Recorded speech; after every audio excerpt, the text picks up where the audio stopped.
PayPal is no ordinary company, and this is no ordinary story. On the one hand, this is one of the most inspiring tales you'll ever hear. How a small group of people in their 20s with no real finance experience went up against big banking and revolutionized the way we send money. But there's also a very dark story here. How a company that promised so much has ended up ripping off its own users and being involved in countless scandals. There are very few companies with as many horror stories and unhappy customers as PayPal. This is also a story about how PayPal faced fraudsters, gave away free money, nearly went bankrupt, and on multiple occasions hatched a secret plot to overthrow their own CEO. And yet, despite all of this controversy surrounding the company, hundreds of millions of people use PayPal every day to send money around the world. And the team behind PayPal have come to be known as the PayPal Mafia, a network of powerful billionaires who are behind so many other huge internet companies, which means there's an extreme amount of power in the hands of a very small group. So, it's time we delve into the truth. Welcome to the insane true story of PayPal.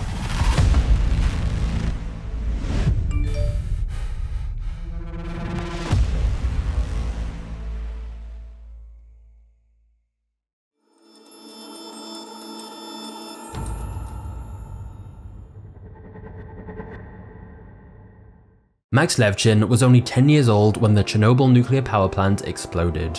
He was in his house sleeping just 90 miles away. And as a Jewish family living in Soviet Russia, life was hard for the Levchins. So when the Russian economy started to decline in the late 80s, Max's family feared the worst and emigrated to the United States in 1991. In the early 90s, Max became fascinated with a gift he received, an early computer system. Max taught himself how to write and develop programs for it.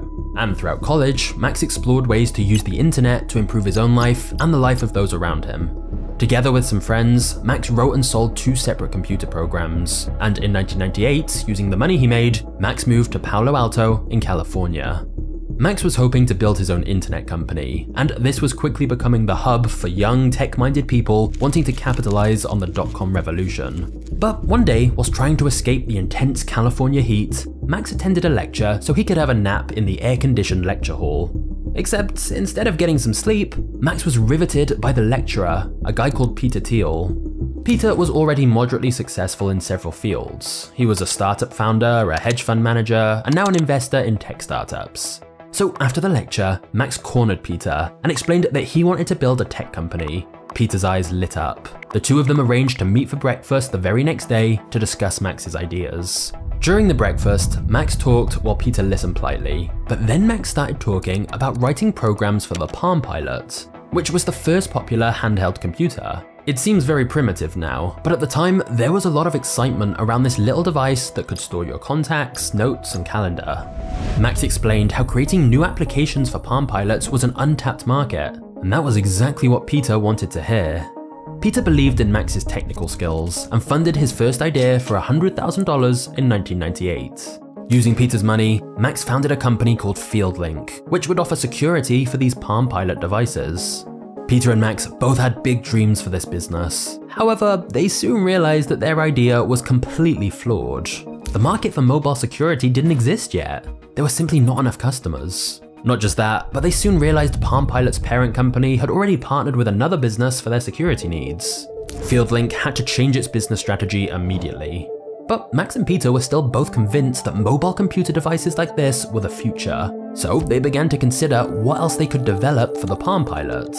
They wondered, what if you could use the Palm Pilot to send and receive money? And thus, they decided to launch a mobile wallet for Palm Pilot that would allow users to send money to each other using the device's infrared ports. Infrared ports allowed wireless transfer of data between 2 devices within a 10-meter range. And at a time where most people still relied on cash and checks, the idea of beaming money to each other sounded impressive. So now that they had this new idea, FieldLink changed its company name to Confinity, a mixture of confidence and infinity.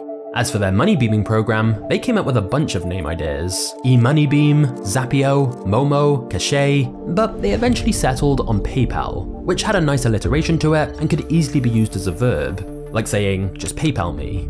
So with the business idea and name both sorted out, Peter and Max started recruiting. although most of their hires were people they knew from college. The average age of their employees was just 25. But this camaraderie would later prove crucial to PayPal's success.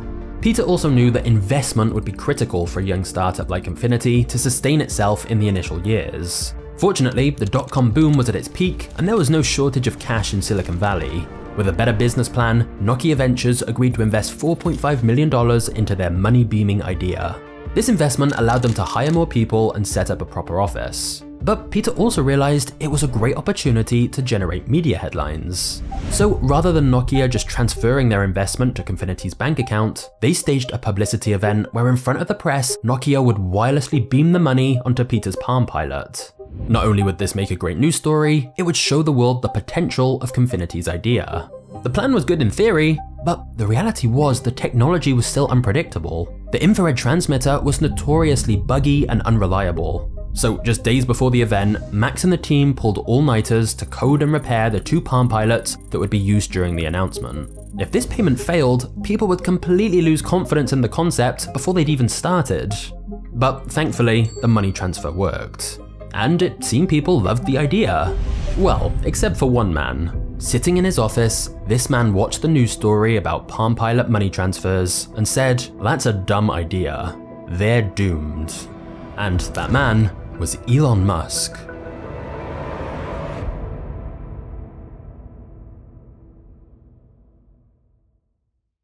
Guys, before we get to the next chapter, I have some very exciting news for you. For a while now, I've been getting a lot of questions, such as, how are Magnates Media videos made? How do you edit like this, or hire an editor who edits like this? How do you write the videos? How has the channel grown so quickly? How do you get huge sponsors? And what does the behind the scenes of Magnates Media even look like? Well, if you've been curious about anything like that, everything is now being revealed. At long last, I'm pleased to announce my full YouTube system is now available. You're going to be able to access everything I know about building a hugely profitable business with YouTube. Literally everything I've spent years learning, all laid out in an easy to follow system. That way, you can create your own documentary style channel like I have, and get paid to make videos about whatever topics you find interesting. I chose business stories because I like researching them, but this system will work for making videos about whatever you want. I lay out everything for you step by step, so you can make your own epic videos, build a huge audience, and get paid to make content you enjoy. Seriously, how insane is that? You can make so much money by making cool videos about whatever you're interested in, and you can do it from anywhere in the world with no boss and complete freedom.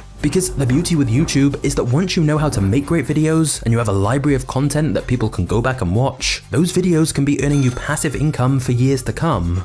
Imagine making tens of thousands of dollars per month from videos you made over a year ago. But obviously, the sooner you start, the better.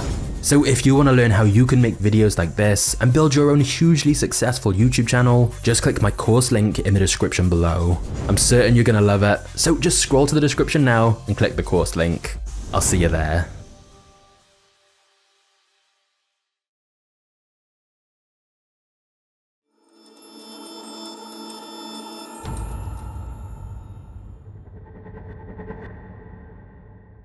It was 1999 and Elon Musk had just sold his first internet company called Zip2, earning him a personal payout of around $22 million at just 27 years old. But to Elon, this just meant he now had more money to invest in a new business that was much more ambitious. He wanted to overhaul the entire financial system.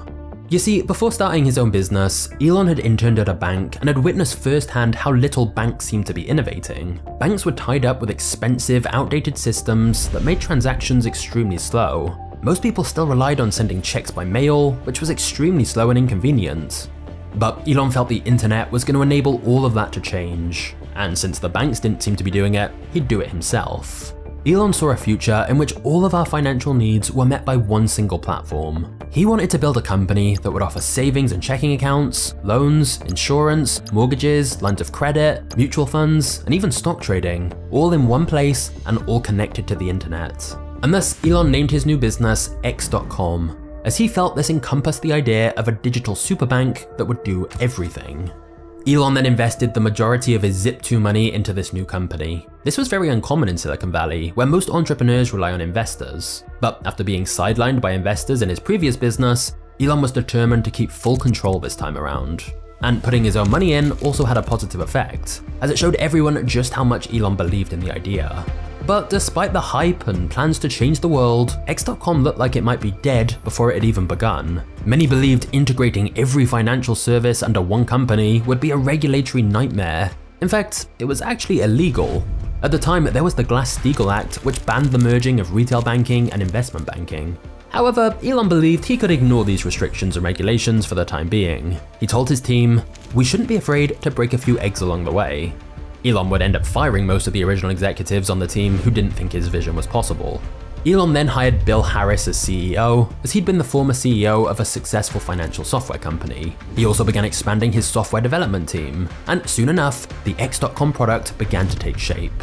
X struck a deal with Barclays Bank that allowed its customers to invest in mutual funds. Another agreement with a community bank meant X.com could now issue checks and print its own debit cards. And this meant if you had an X account with money in it, you could withdraw cash at an ATM. And thus, the X.com website finally went live on November 25th, 1999. Because of all the regulatory issues and red tape, it was nowhere near the all-in-one financial services hub that Elon was envisioning, but it was a start. However, in 1999, X.com was renting a small office suite at 394 University Avenue in Palo Alto, overlooking a bakery. And in a crazy coincidence, Confinity was occupying the adjoining office suite. These two companies, both looking to revolutionize online payments, were literally neighbors. Employees from both companies saw each other all the time. They often bumped into each other at the entrance to the building or in the restrooms and parking lot. And just like Confinity's PayPal app, X was also planning on letting users instantly transfer money to other users. Although it's important to note, this was just a tiny fraction of what Elon had planned for his company. What's really interesting though, is that at first, these two companies didn't even think of each other as competitors. Confinity was developing their PayPal app for Palm Pilots, and X.com was trying to become a digital superbank offering different financial services. It seemed they were on very different paths. And secretly, both companies thought their neighbors were on the completely wrong path. Max and Peter were convinced Elon's vision for X would face way too much regulation, whilst Elon felt money beaming on Palm Pilots was a dumb idea. So neither company could imagine that in just a few months, they would be bitter rivals trying to crush each other.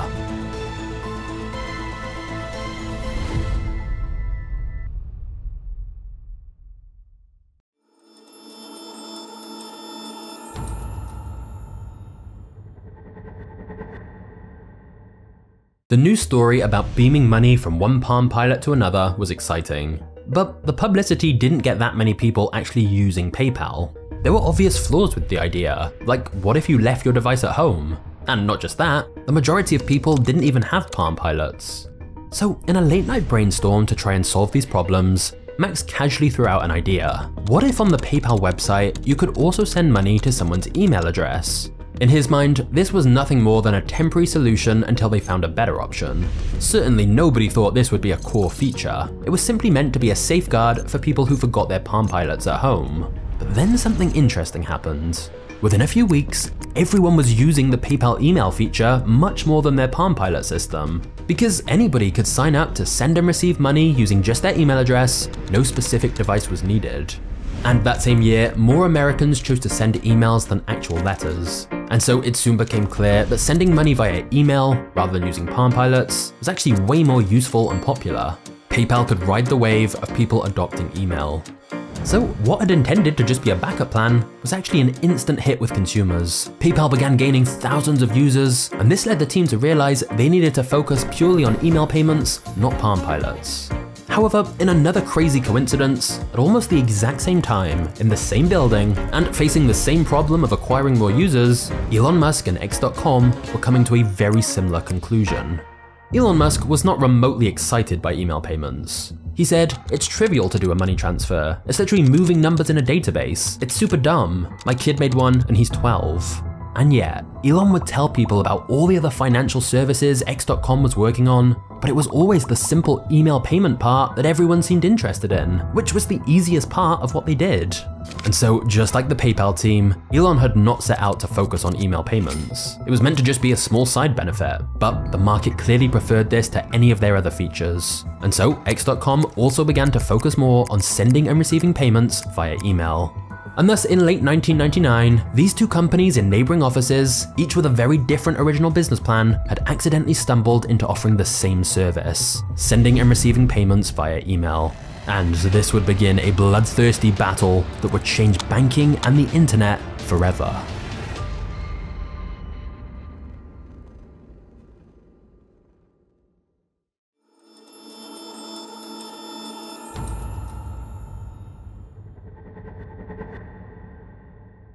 Both companies knew the online payments market would only have one ultimate winner, because they both understood one of Silicon Valley's most prominent principles, the network effect. The more people in a network, the more valuable that network is. Everyone wants to use the most popular network, as that's the one where you can connect with the most people. So both companies were willing to throw money at customers in a race to build the largest payment network. The battle was on, and customer growth became the #1 priority for both PayPal and X.com. To get more customers, both companies offered a version of the same incentive. Refer your friends and we'll literally give you free money. PayPal offered $10 if you signed up, and an extra $10 if someone you referred also signed up. So X.com went one better, offering $20 per new sign up, plus $10 for the referral. Handing out free money like this was an interesting tactic to get customers. Or as Elon later said, it was a race to see who would run out of money last. Both companies' chief financial officers were initially horrified by this plan. Surely it was a bad sign if they had to pay customers to sign up rather than customers paying them. But of course, paying people to join and then paying them for referring others was a very effective way to get a lot of users quickly. Because by rewarding both the person making the referral and the friend they were signing up, it became a truly viral marketing campaign for both companies. However, although both companies saw an increase in users from this, they still both needed a clearer use case, instead of people just using the service to get the free cash bonus. And little did they know that their services had already become popular with an unexpected user base. The auction website eBay.com. By 2000, eBay was a billion-dollar company with tens of millions of users, and eBay's auction model allowed sellers to create listings of items that buyers could bid on. But initially, eBay didn't have a robust payment service built into its platform, and so to complete transactions, buyers and sellers often used cash, money orders, checks, and wire transfers. So PayPal and X.com's email payment services were incredible for eBay users, as it made it so much easier and faster to handle payments. All eBay sellers had to do was create an account on either PayPal or X.com and mention in their auction listings that they take payments via these services. And back then, neither PayPal or X even charged any transaction fee. In fact, the opposite. Both companies paid new users for signing up and for referring others. So eBay sellers realized if they referred buyers to PayPal or X, they'd make even more money on every item they sold. It was win-win, and so thousands of eBay users started using PayPal or X.com. By late January 2000, PayPal had more than 100,000 users on its platform, and X.com wasn't far behind. This soon became 200,000 users, and it was clear the battleground had shifted to the eBay marketplace. Once again, neither company had planned that eBay users would be such a big part of their business, and initially neither company had done any advertising to attract eBay customers. eBay users had simply adopted PayPal and X.com themselves because it made sense. But once both PayPal and X realized this demand, it allowed both companies to tap into an existing network where there was a clear use case for their email payment services. And thus, both companies went all in on marketing to eBay users. PayPal created tools and tutorials to help people offer PayPal on their auctions, and days after PayPal started chasing eBay users, X did the same thing. Whenever one of them tried to offer a new feature, the other would always try to quickly copy or improve upon it, both trying to one-up each other in the race to become eBay's #1 payment service. The rivalry began to intensify. The PayPal team brought out a cake with the words "Die X.com" written in frosting, whilst Elon personally sent emails to his team about the need to kill PayPal. Both companies worked tirelessly during this period, literally sleeping under their desks. Everyone was exhausted and being pushed to their limits, but they were also excited to be building something they believed in. However, whilst it may seem that PayPal and X.com were on an incredible growth trajectory, their balance sheets told a very unpleasant story. Because of the sign-up and referral bonuses, along with the lack of any real revenue model, both companies were losing money at a rapid pace. The more users who joined, the more money they lost. For example, PayPal had to pay a 2% fee on every credit card transaction, and was bleeding almost $100,000 every day. To make matters worse, PayPal had promised users its basic service would remain free forever, because their plan was to make money from selling business accounts with extra features. But that would be a long, slow process to eventually recoup all the money they were spending to get customers, and PayPal was starting to worry they'd run out of cash before that happened. And if PayPal backtracked and started charging users now, they worried everyone would just use X.com instead. Meanwhile, right next door, X.com was facing the exact same issues. Elon's strategy was a little different. He was happy to provide the email payment system at a loss indefinitely, believing that customers would also use X.com's other financial services, like the checking accounts and brokerage, where the fees were profitable.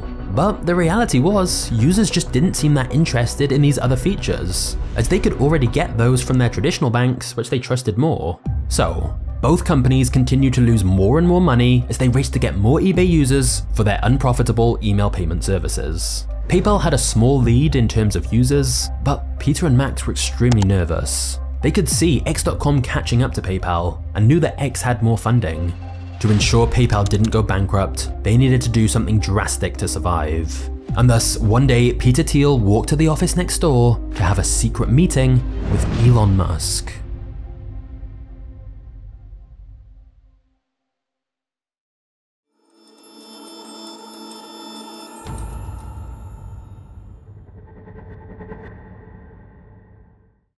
Elon was confident that X.com would emerge victorious in this battle. He had more money than PayPal and could raise more if needed, so in his mind, there was no way X.com would end up on the losing side.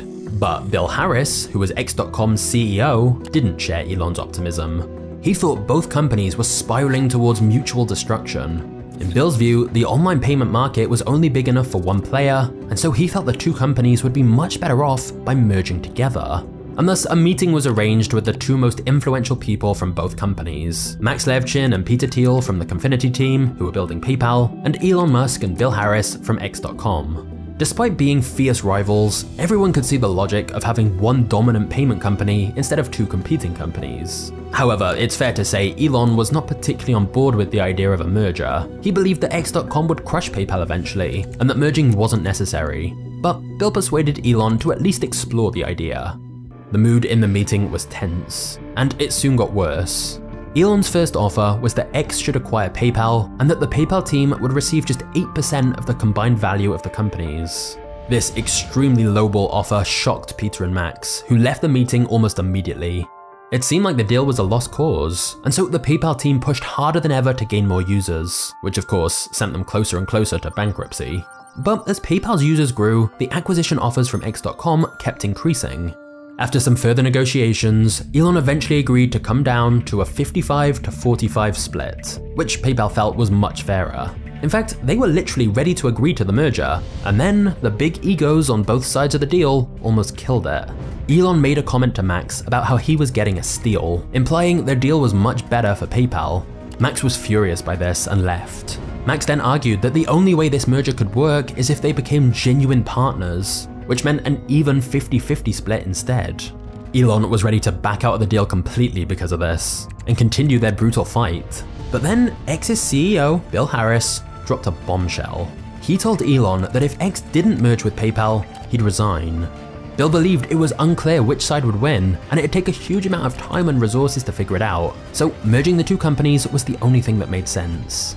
And thus, Bill was giving Elon an ultimatum. But given X.com was right in the middle of a funding round, having their CEO leave right now would look disastrous for the company. So feeling like he had no choice, Elon agreed to the 50-50 terms, and in February 2000, the two companies officially merged together. The company kept the name X.com, which Elon loved, but it kept Confinity's PayPal name for their email payment system, as users had become attached to that.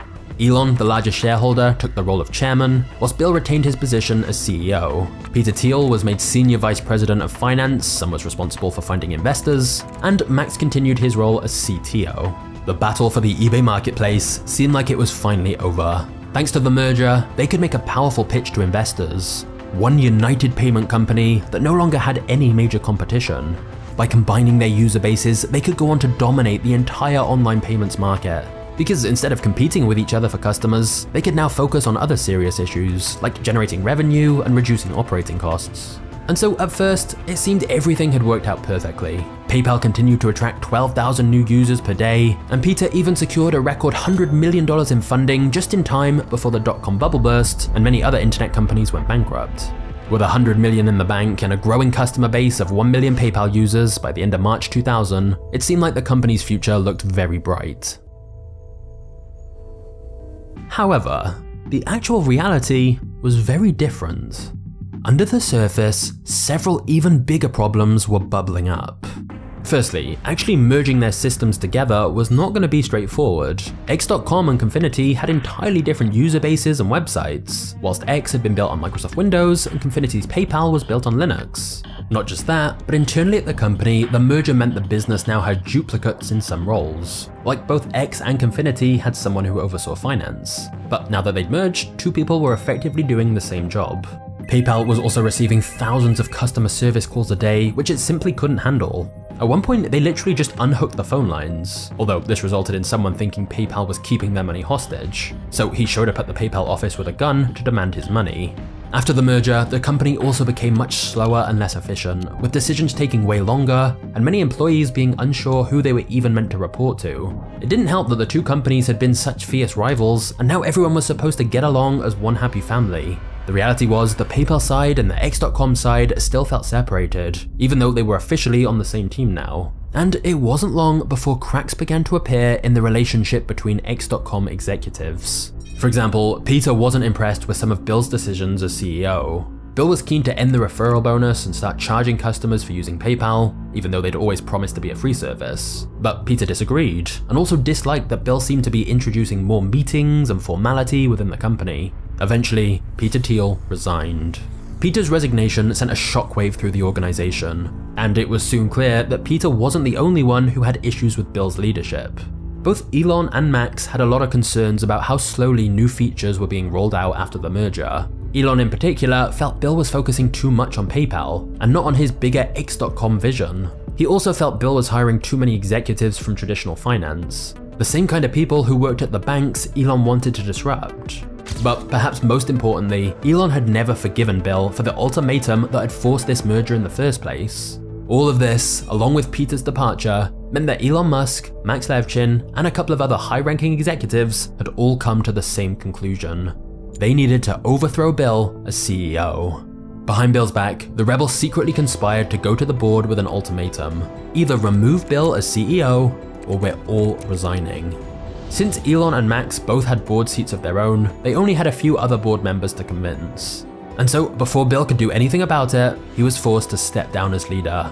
In May 2000, after a successful coup, Peter Thiel returned as chairman, and Elon Musk retook the title of CEO.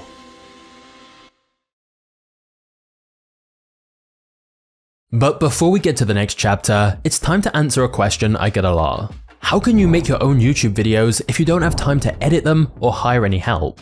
Well, you're gonna wanna know about today's sponsor, InVideo. InVideo AI helps you create and edit videos using simple text prompts. And the AI does the heavy lifting, so anyone can bring their ideas to life. Basically, you're the director, and the AI is like your video assistant to help make it happen. All you have to do is start with a simple text prompt, and it creates the first rough draft for you. And then you can get creative and fine-tune it with any changes you want. And the best part, you can try InVideo AI for free. And if you're serious about video creation and want the paid plan, you'll get the ability to clone your own voice and access to millions of royalty-free video clips that will cost you huge amounts if you source them individually. So this can save you a lot of time and money. Just go to the link in the description and use my code to get twice the number of video generation credits in your first month. So click the link below, and then let's get back to the story.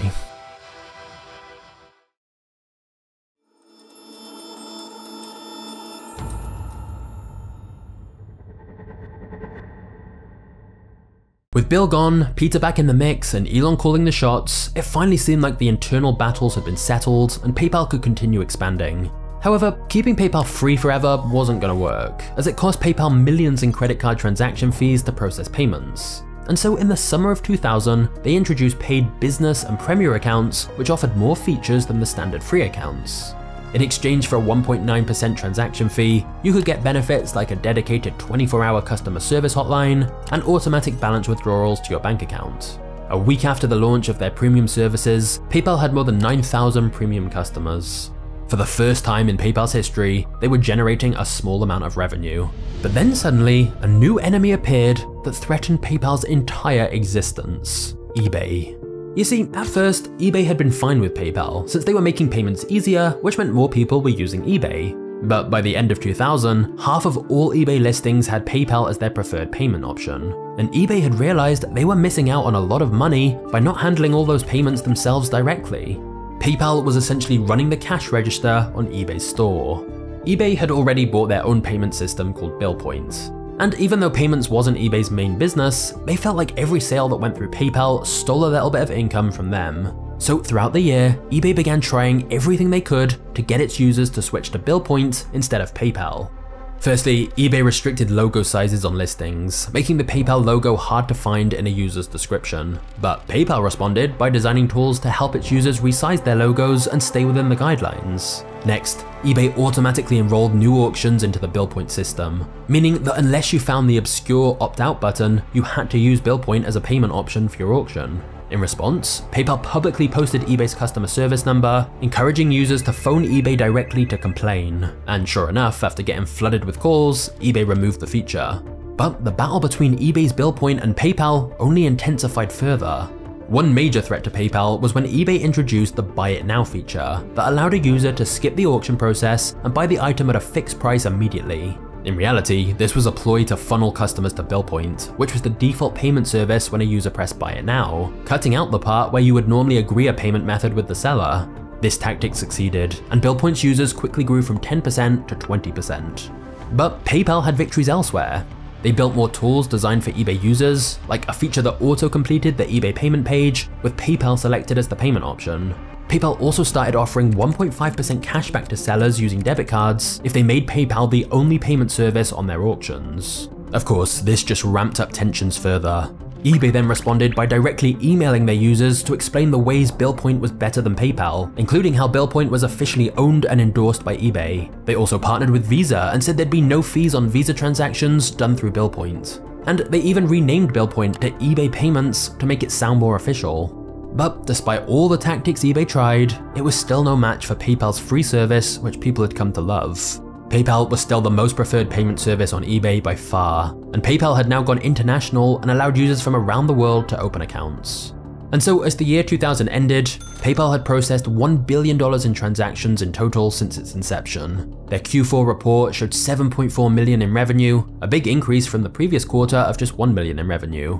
Having said that, PayPal was still nowhere near being actually profitable. Plus, PayPal was still fearful that in theory, eBay could completely ban PayPal from its site, which would essentially kill PayPal's entire business. So, in order to try and become less reliant on eBay, they introduced PayPal Shops, an online directory where sellers could post their websites free of charge for buyers to see, encouraging users to do business outside eBay. PayPal also introduced buttons anyone could easily add to their own personal website to accept payments. But this just made eBay even more angry, as PayPal was giving people a way to sell their items online that cut eBay out completely. PayPal increased the tensions further when their team invaded an eBay event and distributed thousands of PayPal t-shirts to attendees. By June 2001, 70% of all eBay sellers were using PayPal, while only 25% were using eBay's own payment service. eBay had to accept they just couldn't innovate as quickly, because ultimately, payments was only a small part of eBay's business, whereas it was PayPal's entire focus. Not just that, but eBay took a more traditional approach to its payment system, like requiring a more in-depth verification process. Unlike PayPal, who were handing out accounts and cash to literally anyone, this would soon cause huge problems. But in the short term, it meant PayPal had less friction and was easier to use, and built up a bigger network faster. And thus, PayPal ultimately beat eBay when it came to payments. And as the CEO, Elon Musk must have been thinking that after winning this battle, finally, things would be a little steadier for the company. Maybe he could now start expanding X.com more with the other financial services like he'd always wanted. But little did he know, within PayPal, whispers were going on behind the scenes. And very soon, he'd be kicked out of the company entirely.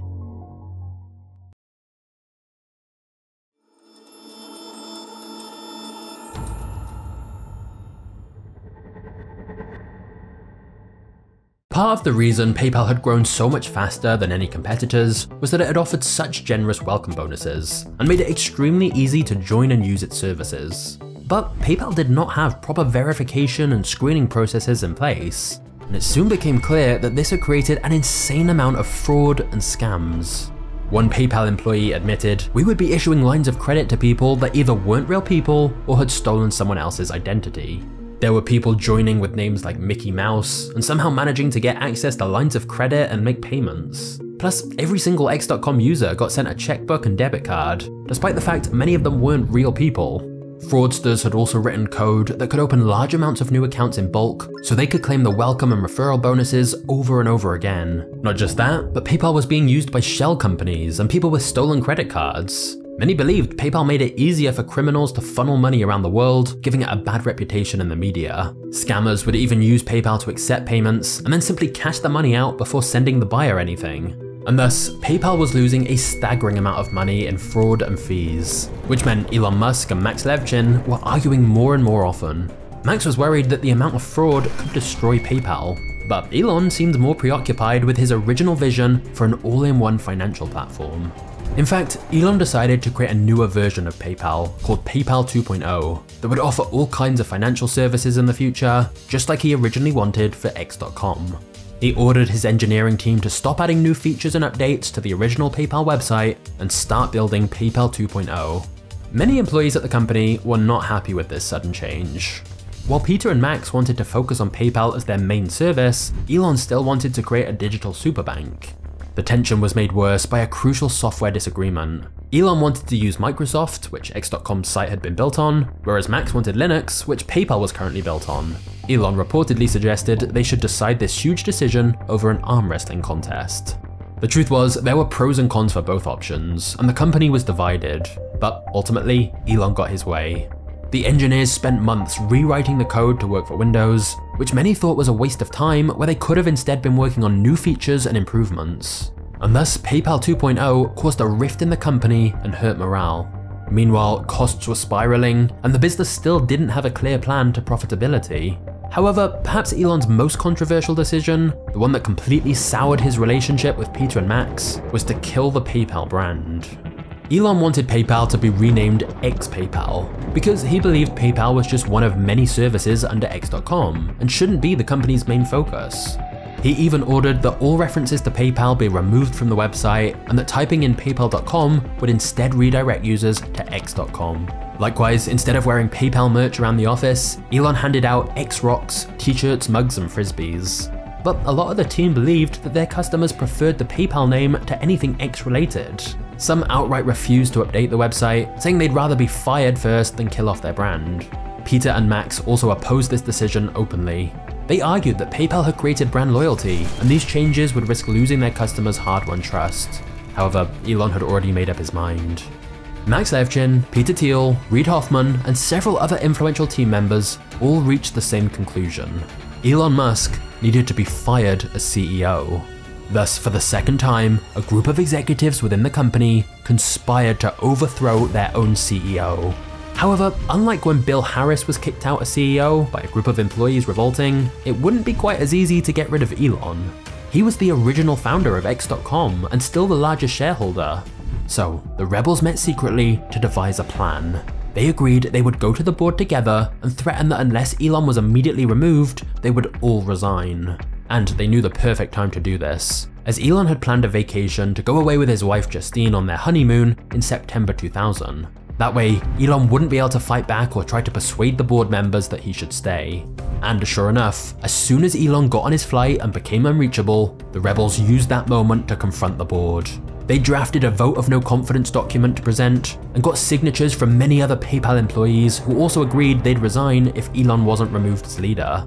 Since the board hadn't even been told about some of the big changes Elon was making, that helped convince the board to fire Elon.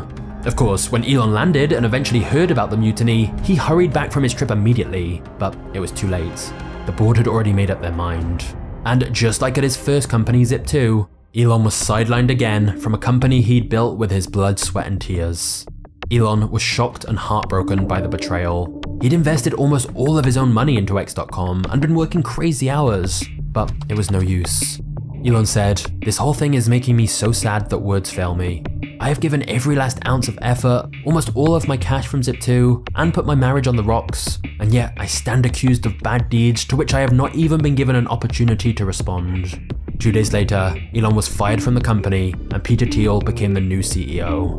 Peter immediately reversed Elon's controversial decisions. The PayPal 2.0 project was scrapped, the PayPal brand was restored, and X.com's all-in-one financial services idea was put on hold indefinitely. But with Elon kicked out, the company was now more fractured than ever. On the one hand, some of the team agreed that Elon had failed to deal with problems like the high fraud rates and lack of profitability. He was also blamed for the divided team, the 2.0 project, the naming issues, and for focusing too much on his bigger vision at the expense of PayPal's current growth. However, many others felt it was completely unfair he'd been removed, especially in such a controversial way. There's no doubt Elon had the biggest and most ambitious vision for the company out of anyone, and some felt if he'd had more time, he could have pulled it off. So it was like the company had just been through a civil war, and the office mood was tense.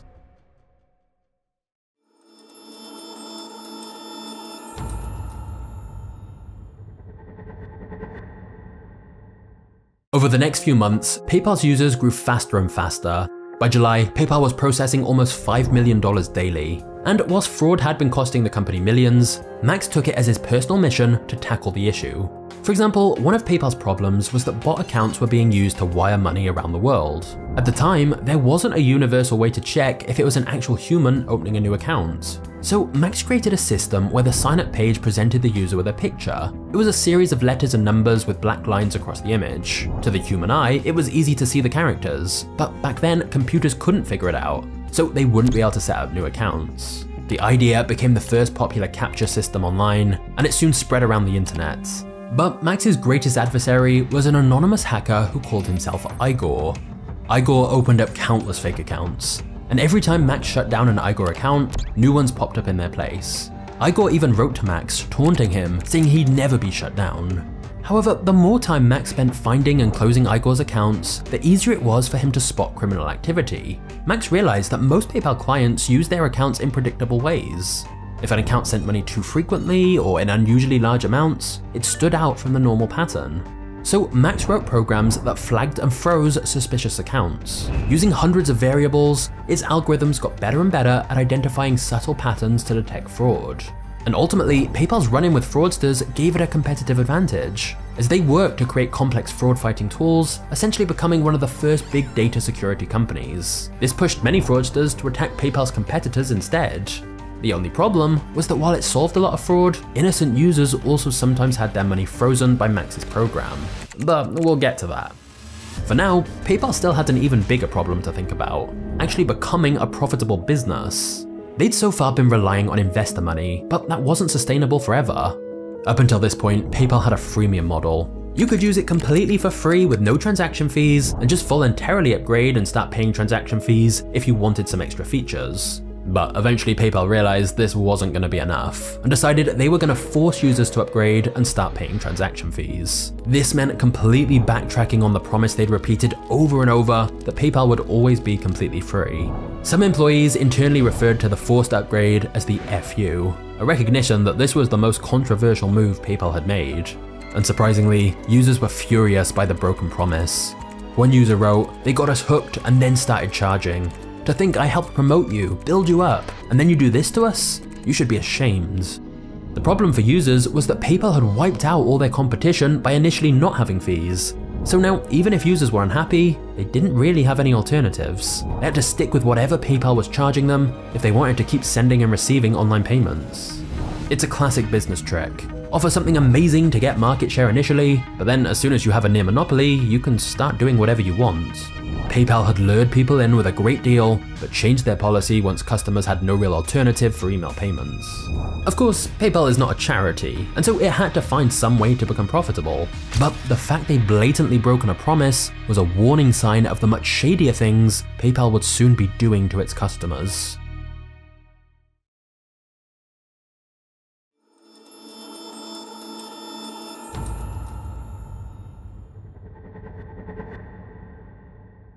By the end of 2001, PayPal was generating a staggering $103.7 million in revenue and had more than 12 million users on its platform, with 20,000 new users signing up every day. After going through so many ups and downs over the years, PayPal was finally profitable, and they now wanted to take the company public on the stock market. This was the exit that everyone had been working so hard to achieve, and on paper, it seemed like the right move. PayPal had survived the potentially disastrous merger with X.com, it had millions of users, it had won the eBay battles, it had cracked down on fraud, and PayPal was finally profitable. But despite all this, the road to IPO was riddled with difficulties.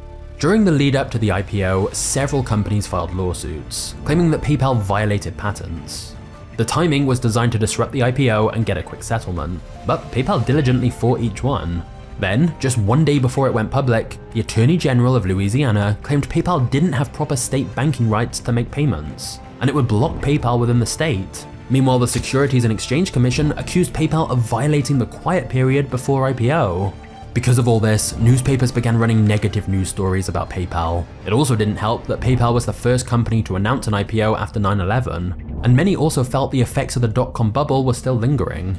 Of course, if investors were worried about the bad press, the lawsuits, the state blocks, plus the general nervousness about investing in internet businesses, this could completely ruin PayPal's IPO plans. But on February 15th, 2002, PayPal completed its IPO and was listed on the stock exchange at $13 a share. By the end of the day, PayPal closed at over $20 a share, making it officially a billion-dollar company.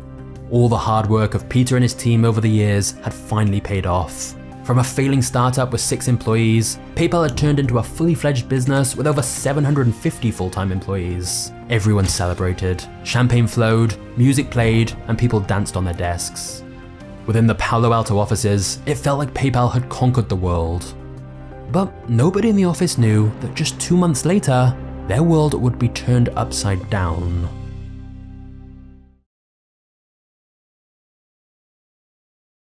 So far in this video, we've talked a lot about money. But before we get to the next chapter, let's talk about how you can make some money with today's video sponsor, Moomoo.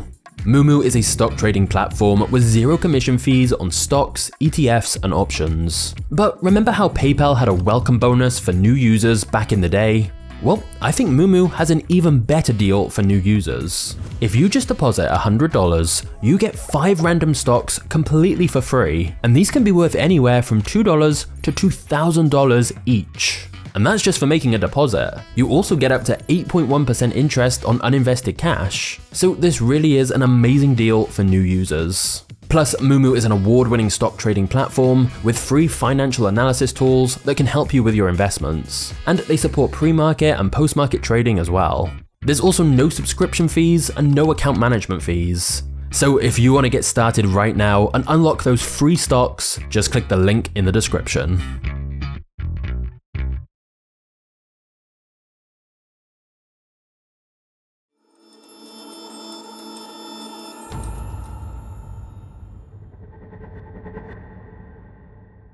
By mid-April, word was spreading around the office that Peter had been secretly meeting with the top executives at eBay.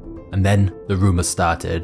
eBay had agreed to buy PayPal. You see, eBay had tried to beat PayPal for a while, but 75% of eBay auctions accepted PayPal versus only 27% for eBay's own payment service. So eventually, eBay had decided it was easier to just buy PayPal than continue to fight them. And even though PayPal weren't hugely enthusiastic about the idea, it was better than the constant risk of eBay just banning them completely from their platform. So on July 8th, 2002, eBay announced it had acquired PayPal for $1.5 billion in eBay stock. There was a sense of both relief and shock in the PayPal offices. PayPal would now become the official payment system of all eBay auctions. This meant millions more users and no more battles. However, while the news seemed good, to many at PayPal, it marked a significant moment in time. Joining eBay meant joining an established company with rules and guidelines and strict protocols. It meant the death of the vibrant, exciting, thrilling world of a startup. And thus, soon after the announcement, Peter Thiel announced his resignation as the CEO of PayPal. Several other top executives followed, including Max Levchin, the other co-founder of PayPal. In just 4 years, PayPal had survived the dot-com bubble burst, had 2 leadership coups, outsmarted an e-commerce giant, crawled its way to profitability, had a successful IPO, and now negotiated a sale to eBay for $1.5 billion. But now, the original duo who started it all were gone. In fact, following eBay's acquisition, almost all of the original PayPal team members left one by one, going on to start other companies rather than being a part of eBay and its more traditional corporate culture. The entrepreneurial spirit of the company seemed to have been replaced by a stricter, hierarchical culture, where people felt like just another cog in the eBay wheel. Nevertheless, as an eBay subsidiary, PayPal continued to reach new heights. By 2011, it had reached 100 million users and was processing $315 million in payments per day. In fact, PayPal became much bigger than eBay itself and grew far beyond its parent company. And so in 2015, eBay decided to split PayPal into a separate entity once again, so each company could have a sharper focus. As of 2024, PayPal is valued at over $70 billion, around triple the value of eBay. Not bad for a startup that started with Peter Thiel's $100,000 bridge loan. However, despite PayPal's success, Elon Musk feels it massively underachieved what it could have, and still maintains his original X.com vision could have been a $1 trillion company. And whilst there's no doubt PayPal has been successful, this is the point we must acknowledge, that its success may be coming to an end. You see, in more recent years, PayPal has become one of the most hated and shady companies, and it's time we look at the dark truth about what PayPal has become.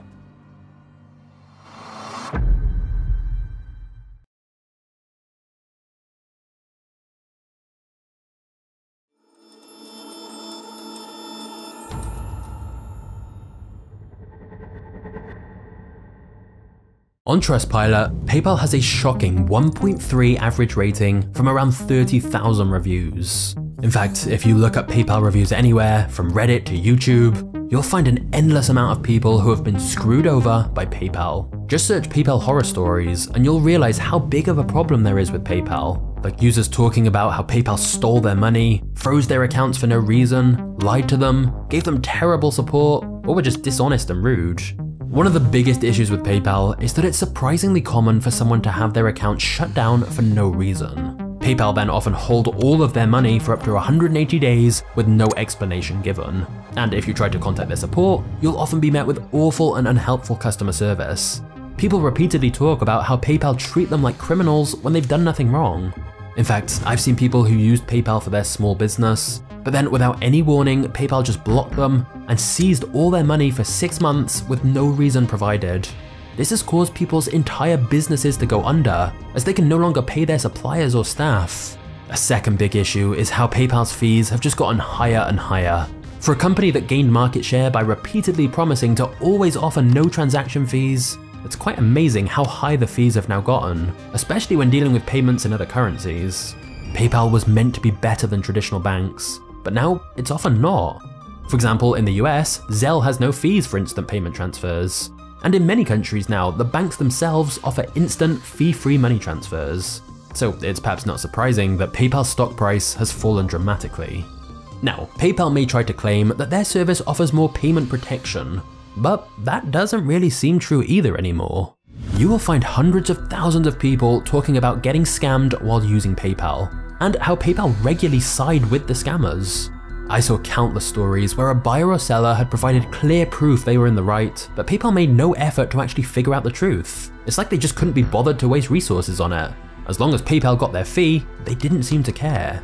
As well as this, the Consumer Financial Protection Bureau has accused PayPal of all kinds of unethical and illegal practices to rip off customers. This includes signing people up for credit accounts without asking permission, so they got hit with late fees and interest, outright lying about promotions and never fulfilling them, and even just ignoring customer disputes. But just when it seemed like PayPal couldn't get much worse with all the fees, scams, and terrible customer service, it did get worse. In fact, it got pretty dystopian.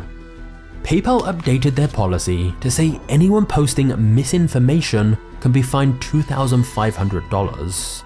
It's a pretty crazy thing to sneak into your policy, that a financial company should even have any involvement in what you say, and then be able to ban you from receiving payments and take your hard-earned money if you say something they don't like or agree with. Even a former PayPal president agreed. He said, "PayPal's new policy goes against everything I believe in. A private company now gets to decide to take your money if you say something they disagree with. Insanity." Elon Musk agreed as well. But of course, by continuing to use PayPal, you were agreeing to this policy and risked being banned and fined. Of course, once all the backlash started, PayPal backtracked and said this policy was just a mistake.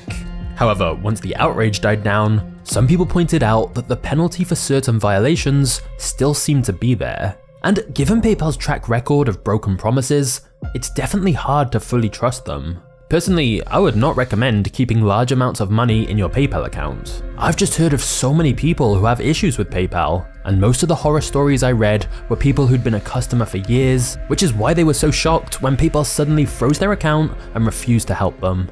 So it's definitely worth considering alternative payment solutions. Like many businesses now use Stripe or Square, and personally I really like Wise.com, which has lower fees than PayPal. They also have a two-sided referral bonus like PayPal used to, so I'll link to them in the description if you want to check them out. But of course, there's many other options too, because thankfully, PayPal's tight grip on the world of online payments is coming to an end. And the less of a stranglehold on online payments PayPal has, the more it might force them to care more about its users again, and return to being the innovative company it once was. Now, given what PayPal has become, it's not surprising that the original team who started building X.com and PayPal all left the company. But what is surprising is what they did next.